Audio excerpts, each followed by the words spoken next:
Kinundena ni Muhammad ang ekstremismo. Nanawagan siya para sa balanseng pamumuhay, balanseng pananaw at makatwirang pag-iisip. Isinasalaysay na 3 tao ang pumunta sa kanyang bahay upang magtanong tungkol sa kanyang estilo ng pagsamba. Wala si Muhammad sa bahay at ang kanyang asawa ang kumausap sa kanila. Gayunpaman, natagpuan nila na ang antas ng kanyang pagsamba ay mas mababa kaysa sa inaasahan nila. Inisip nila na ang relihiyosong pamumuhay ay nangangailangan ng pagtutok sa espiritualidad at pagwawalang bahala sa ilang pangangailangan ng katawan o pag-aalis nito sa mga likas na pagnanasa. Ayon sa kanilang pagkaunawa, ang isang relihiyosong tao ay kailangang manatiling walang asawa at hindi dapat magpakasal. Gayun din, kailangan niyang mag-ayuno araw-araw at magdasal ng dagdag na panalangin tuwing gabi, bukod pa sa mga pang-araw-araw na panalangin.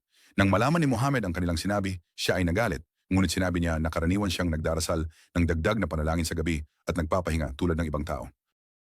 Bilang karagdagan sa taunang pag-aayuno sa buwan ng Ramadan, siya ay nag-ayuno sa ilang panahon at hindi nag-ayuno sa ibang mga panahon.